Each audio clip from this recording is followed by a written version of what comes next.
우리의 전부 되시는 하나님을 예배합니다. 다 함께 사도신경으로 우리의 신앙을 고백하겠습니다. 전능하사 천지를 만드신 하나님 아버지를 내가 믿사오며 그 외아들 우리 주 예수 그리스도를 믿사오니 이는 성령으로 잉태하사 동정녀 마리아에게 나시고 본디오 빌라도에게 고난을 받으사 십자가에 못 박혀 죽으시고 장사한 지 사흘 만에 죽은 자 가운데서 다시 살아나시며 하늘에 오르사 전능하신 하나님 우편에 앉아 계시다가 저리로서 산자와 죽은 자를 심판하러 오시리라. 성령을 믿사오며 거룩한 공예와 성도가 서로 교통하는 것과 죄를 사하여 주시는 것과 몸이 다시 사는 것과 영원히 사는 것을 믿사옵나이다. 아멘.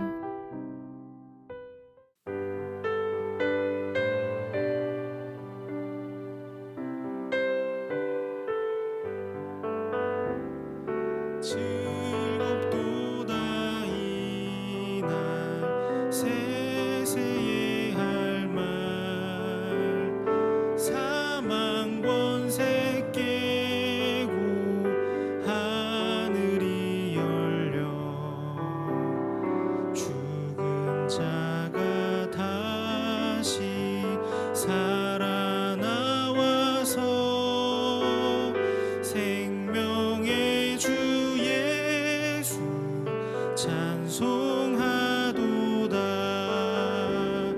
즐겁도다 이날 세세에 할 말 사망 권세 깨고 승리하셨네.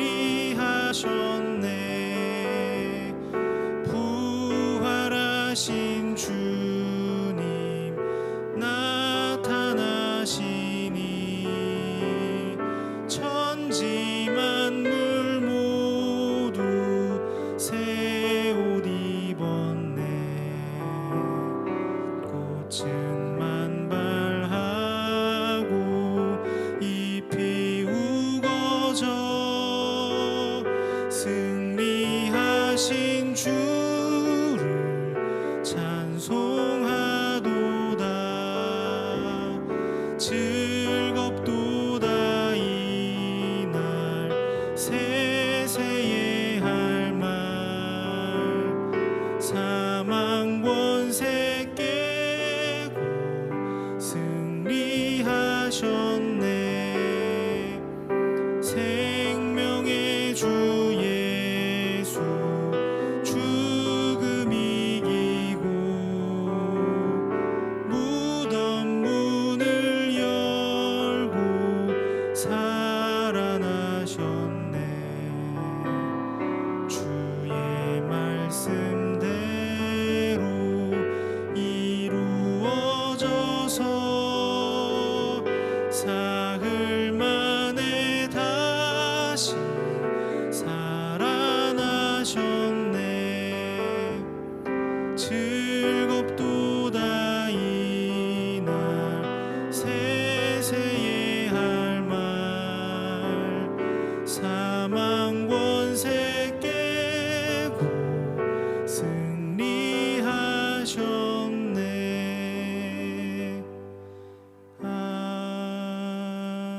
아멘.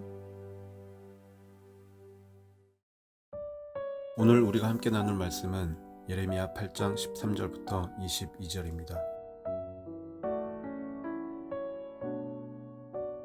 여호와의 말씀이니라. 내가 그들을 진멸하리니 포도나무에 포도가 없을 것이며 무화과 나무에 무화과가 없을 것이며 그 잎사귀가 마를 것이라. 내가 그들에게 준 것이 없어지리라 하셨나니 우리가 어찌 가만히 앉았으랴. 모일지어다. 우리가 견고한 성읍들로 들어가서 거기에서 멸망하자. 우리가 여호와께 범죄하였으므로 우리 하나님 여호와께서 우리를 멸하시며 우리에게 독한 물을 마시게 하심이니라. 우리가 평강을 바라나 좋은 것이 없으며 고침을 입을 때를 바라나 놀라운 뿐이로다. 그 말에 부르짖음이 단에서부터 들리고 그 준마들이 우는 소리에 온 땅이 진동하며 그들이 이르러 이 땅과 그 소유와 성읍과 그 중에 주민을 삼켰도다. 여호와의 말씀이니라. 내가 술법으로도 제어할 수 없는 뱀과 독사를 너희 가운데 보내리니 그것들이 너희를 물리라 하시도다. 슬프다 나의 근심이여. 어떻게 위로를 받을 수 있을까? 내 마음이 병들었도다. 딸, 내 백성의 심히 먼 땅에서 부르짖는 소리로다. 여호와께서 시온에 계시지 아니한가? 그의 왕이 그 가운데 계시지 아니한가? 그들이 어찌하여 그 조각한 신상과 이방의 헛된 것들로 나를 경노하게 하였는고 하시니 추수할 때가 지나고 여름이 다하였으나 우리는 구원을 얻지 못한다 하는도다. 딸, 내 백성이 상하였으므로 나도 상하여 슬퍼하며 놀라움에 잡혔도다. 길르앗에는 유향이 있지 아니한가? 그곳에는 의사가 있지 아니한가? 딸, 내 백성이 치료를 받지 못함은 어찌 됨인고. 아멘. 반갑습니다. 오늘 예레미야 8장 13절부터 22절을 중심으로 평강이라는 주제의 말씀을 함께 나누겠습니다. 종종 말씀을 드렸지만 사람들은 예레미야를 아주 읽기 싫어합니다.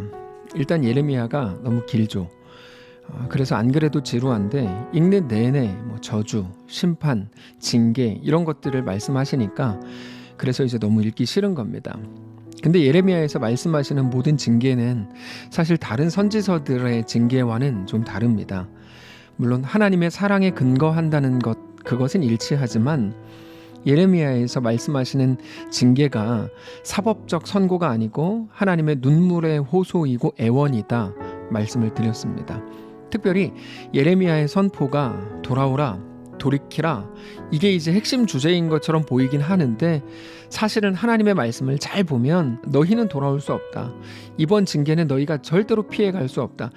이렇게 말씀하시는 것이 다른 선포들과의 차이입니다. 그게 무슨 말인가 하면 다른 선지서들의 모든 메시지들이 돌아와라, 너 돌이켜라, 그러면 내가 너에게 대한 그 징계를 내가 철회하겠다, 이렇게 이제 말씀을 하시죠. 이런 식의 경고, 말 그대로 경고인 것과는 달리 예레미야를 통해서는 너희는 절대로 이번 징계를 피해갈 수 없다. 그러니까 그냥 순순히 잡혀가라, 이렇게 말씀을 하신다는 겁니다. 그래서 예레미야에게도 너 그들을 위해서 기도하지 마라, 이렇게 이제 말씀을 얼마 전에도 하셨죠. 그러니까 이게 이해가 잘 안 되는 겁니다. 보통은 징계를 돌아오게 하기 위한 도구로서, 그러니까 더 잘하게 하기 위한 상벌적 제도처럼 사용을 해오셨다면 이번 예레미야 때는 너희가 징계를 당하게 될 거고 그것을 피해갈 수 없을 거다라고 말씀을 하시는 것이기 때문입니다. 근데 이게 협박이 아니고 모두가 사실이라는 거죠. 그러니까 무슨 말입니까? 너네는 바벨론에 잡혀가야 된다. 그동안 너네가 죄를 지었기 때문이다. 너희는 거기에 대한 합당한 벌을 받아야 된다. 회개합니다. 후회합니다. 돌이키겠습니다. 이런 말들로 징계를 피해갈 생각하지 마라. 이게 예레미야거든요. 그러면 그냥 잡혀 죽으란 말입니까? 그렇지는 않죠. 이렇게 말씀을 하시는 겁니다. 바벨론에 잡혀가도 너네 두려워할 거 없다. 거기서도 나는 너희의 아버지다. 나는 너희를 붙들어준다. 너네가 비록 너희의 죄 때문에 잡혀가게 됐지만 거기서 지내는 동안에 깨끗이 씻김을 받아라. 그리고 돌아와라. 그동안 너희 땅도 회복되고 있을 거니까 걱정하지 말고 포로로 끌려갔다 와라. 이 얘기입니다. 우리나 그러면 너네 죄 안 지으면 내가 코로나 없애줄게. 너네가 죄를 지으면 코로나 안 없어진다. 이런 게 아니고요. 예레미야식으로 풀어야 되는 거죠. 너네에게 코로나가 왔어. 근데 그렇다고 해서 내가 너희의 하나님이 아닌 건 아니야. 너희는 거기서도 나를 붙들고 나를 사랑하는 신자로 살 수 있어. 너네 그럴 수 있다? 오히려 그 일이 너희를 아름답게 하리라. 바로 이겁니다. 그게 예수 안에서 우리의 모든 운명을 바꾸신 하나님의 은혜요, 역사요, 구원이다 설명을 드렸죠. 그래서 예레미야의 모든 말씀들을 무작정 심판, 빨리 돌아와라, 회개해라, 너 이제 죽어봐라, 이렇게 읽을 수 없다는 겁니다. 오늘 본문을 보시는 동안에도 우리가 그렇게 오해하지 말아야 되는 거죠. 오늘 본문도 잘 보시면 굉장히 무서운 말씀이거든요. 그러나 그 속에서도 하나님의 의도, 하나님의 진심을 우리가 읽을 수 있어야 된다는 겁니다. 13절부터 한번 보시면 여호와의 말씀이니라. 내가 그들을 진멸하리니 포도나무에 포도가 없을 것이며 무화과 나무에 무화과가 없을 것이며 그 잎사귀가 마를 것이라. 내가 그들에게 준 것이 없어지리라 하신다. 그러니까 전에는 포도나무에 포도가 있었죠. 무화과에 무화과 열매가 있었는데 그것들을 없애시겠다는 거예요. 그럼 백성들이 이렇게 말하죠. 14절. 우리가 어찌 가만히 앉았으랴. 모일지어다. 우리가 견고한 성읍들로 들어가서 거기서 멸망하자. 우리가 여호와께 범죄하였으므로 우리 하나님 여호와께서 우리를 멸하시고 우리에게 독한 물을 마시게 한 거다. 하나님이 우리에게 독한 물을 마시게 했다. 야, 다 같이 그냥 죽어버리자. 이렇게 이제 항의하는 겁니다. 우리가 평강을 바라나 좋은 것이 없고 고침을 입을 때를 바라나 놀라운 뿐이로다. 우리는 평강을 구했는데 하나님은 좋은 거 아무것도 안 주시지 않았냐. 우리를 고쳐달라 그랬는데 오히려 우리에게 재앙만 주시지 않았냐. 16절. 그 말의 부르짖음이, 여기서 하는 말은 타고 다니는 말을 말하는 겁니다. 적군들의 말. 적군들이 타고 다니는 말의 그 콧소리와 숨소리가 단에서부터 들리고, 북쪽에 있는 지방이거든요. 북쪽 단에서부터 들리고 몰려 내려온다는 거죠. 그 준마들이, 큰 말들이 우는 소리에 온 땅이 진동하고 엄청나게 많은 말들이 온다는 거예요. 그들이 이르러 이 땅과 그 소유와 성읍과 그 중에 주민을 삼켰도다.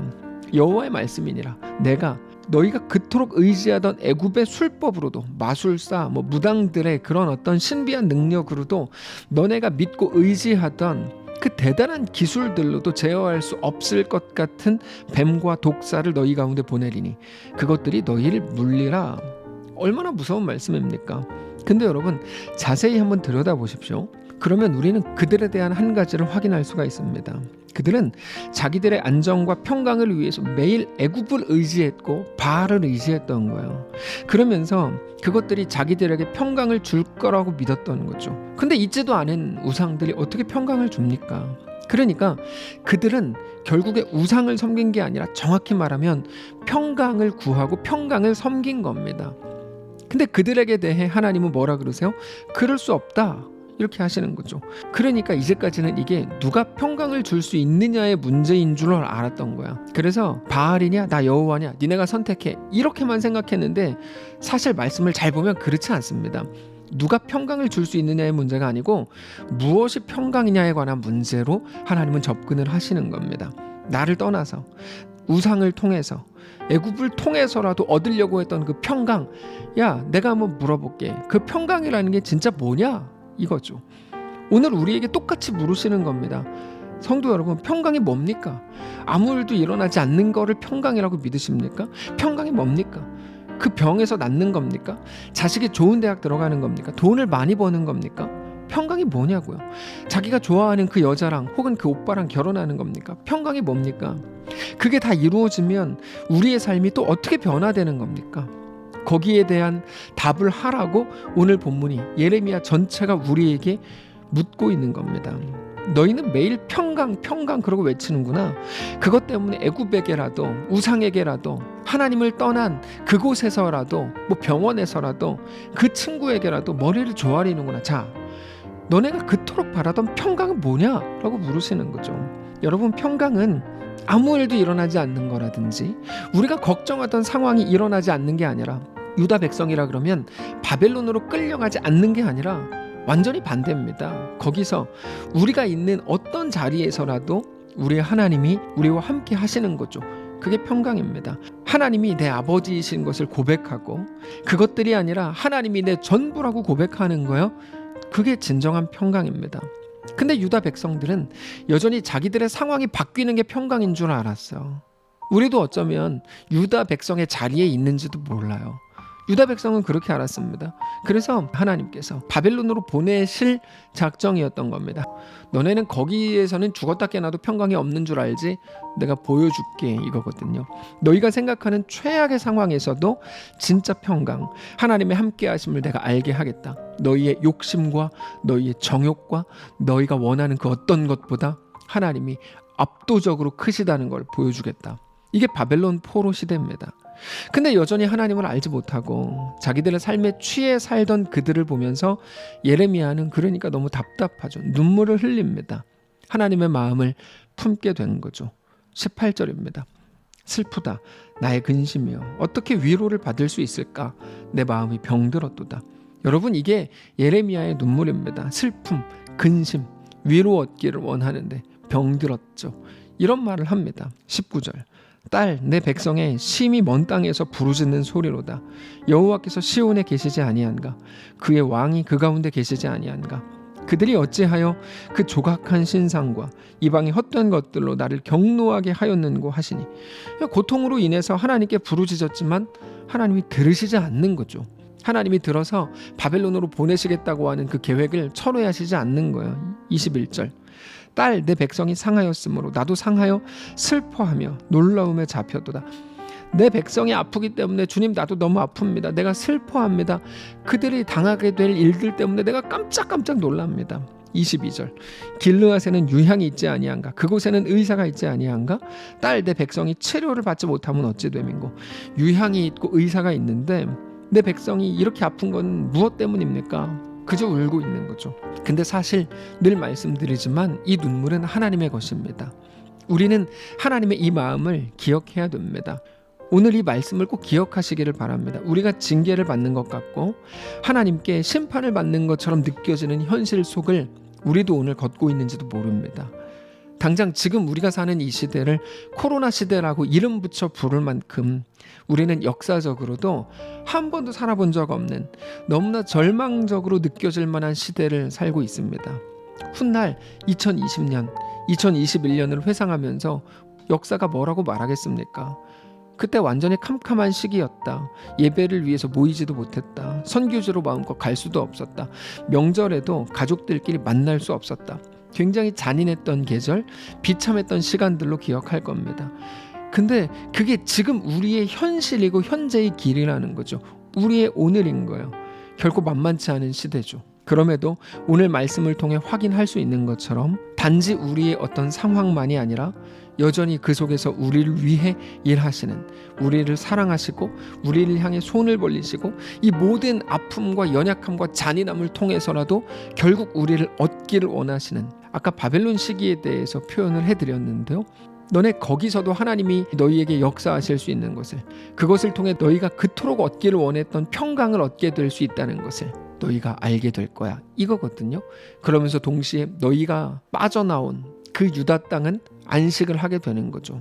그리고 나서 70년 만에 다시 돌아가게 되는데 그게 우리의 오늘인지도 몰라요.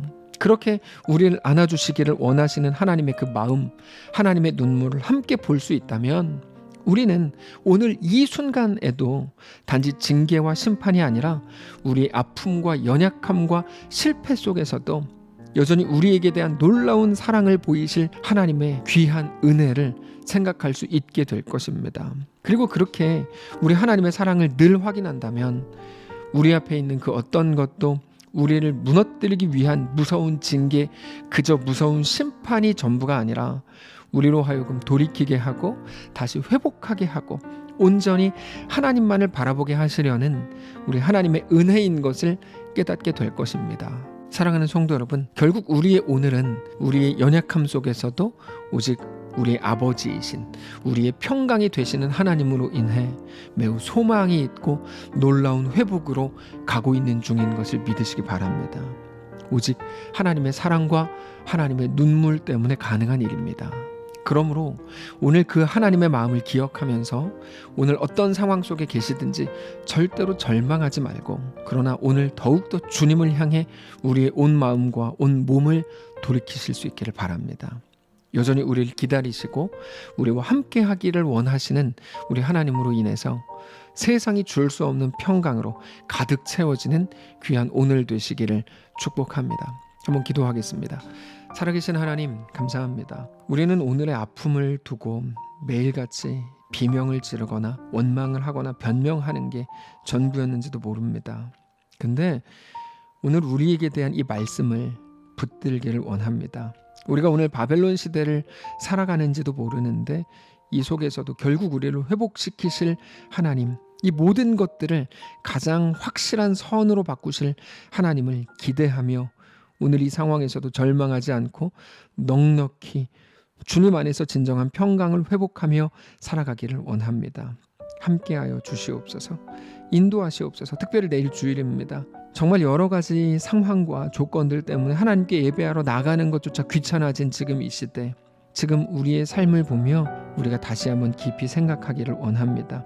하나님 앞에 온전히 나아가 예배하기를 원합니다.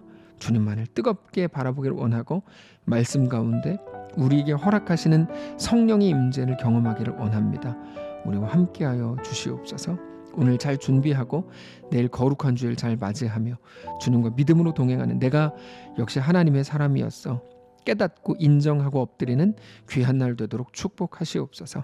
감사드리며 살아계신 예수님의 이름으로 기도합니다. 아멘. 사랑하는 성도 여러분, 하나님께서 오늘 하루 우리에게 또 허락하셨습니다. 믿음 가지고 온전히 승리하시기를 바라고 오늘 이 말씀을 붙들고 하나님께 나아가시기를 원하고, 특별히 내일은 거룩한 주일입니다. 어디 계시든지 믿음으로 주님께 나아가시고 말씀을 통하여 내가 하나님의 사람이었음을 다시 확인하고 그렇게 하나님의 거룩한 백성들로 세워지는 귀한 날 되시기를 축복합니다.